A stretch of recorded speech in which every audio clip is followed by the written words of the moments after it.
February 8, 2003. Coulogne, a small town near Calais in northern France. A neighbor hears dogs barking all night, 4 dogs inside a house, barking without stop from darkness to dawn. In the morning, he goes to check. He finds Monique Lejeune in the driveway of her own home. She has been stabbed 58 times.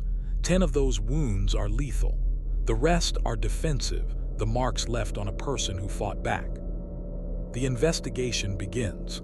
Police interview everyone who knew Monique. Her husband Claude is questioned. He has an alibi. Her sons are questioned. Her neighbors are questioned. Then the forensic results come back. DNA found under Monique's fingernails. She had scratched someone while fighting for her life. And when investigators run the DNA, they find a match. Not to a stranger, not to a criminal with a record. To a woman who had told police she hadn't seen Monique in over a month.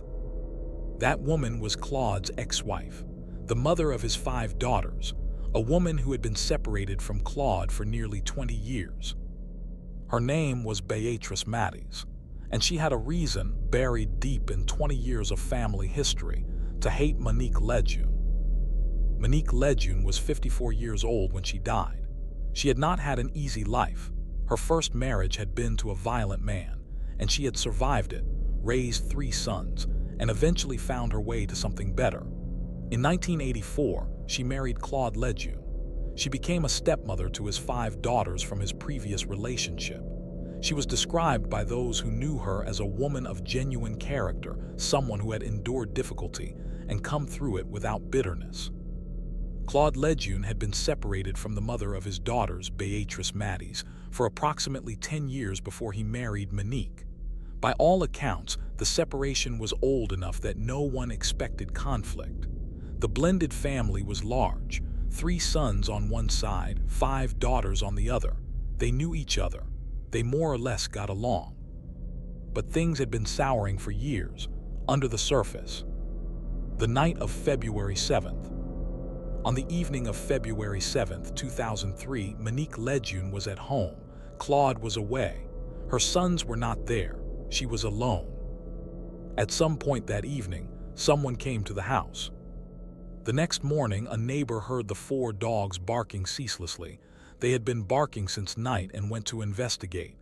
He found Monique in the driveway, 58 stab wounds. She had fought. She had scratched. She had not given up without a fight. Police arrived. The investigation began. Jean-Luc, Monique's eldest son, was identified as the last person to have seen his mother alive.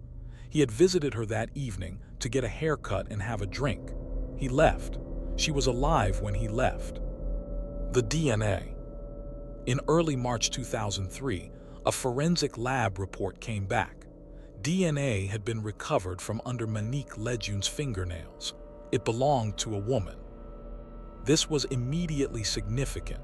Investigators had been focused primarily on men. The violence of the crime, the number of wounds, the force involved, and now the forensics pointed in a different direction. Investigators began taking DNA samples from the women in Monique's life. Before those samples could even be formally processed, something unexpected happened. Béatrice Matis walked into the police station. She told investigators she had lied in her initial statement. She said she had not seen Monique in over a month. That was the lie. The truth, she said, was that she had visited Monique on the evening of February 7th. She had come to suggest organizing a family party, a surprise to reconcile their children. She hadn't entered the house. She hadn't stayed long because Monique had seemed cold and distracted, as if she was waiting for someone. Before she left, she said, Monique had tripped and grabbed onto her to catch herself, scratching her as she did so. That was the explanation for the DNA. Police placed Béatrice Matis under arrest. She would spend 28 months in pretrial detention. What the investigation found. The deeper investigators looked into Béatrice Matis, the more complex the picture became. Béatrice had been born Aisha, a North African name, but had changed it as a teenager because, she said, Being named Aïcha in Calais made life too difficult. She had married Claude Lejeune at 18 and had 5 daughters with him over the years of their relationship. When Claude left her for Monique, the wound was not fresh by 2003, but the investigators began finding evidence that it was not healed either. Phone records showed contact between Béatrice and members of the Lejeune family close to the time of the murder. There was documented history of tension between the two women. And critically, Béatrice, before walking into the police station and changing her story, had called her own relatives to go over the new version of events, as if rehearsing it, testing whether it would hold. The timeline she offered didn't hold under scrutiny. The tripping explanation for the scratches was physiologically implausible given the amount of DNA recovered. The reason she gave for her visit, organizing a surprise family party, was not corroborated by anyone.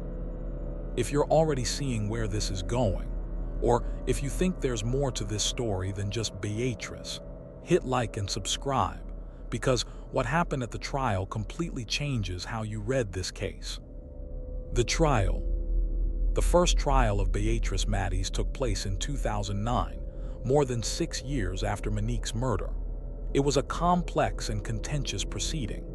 Béatrice's defense attorney, a prominent French lawyer named Éric Dupond-Moretti, who later became France's Minister of Justice, was aggressive in his challenges to the investigation. He raised questions about the handling of the evidence, the conditions under which a confession was allegedly obtained, and the completeness of the investigation into other possible suspects.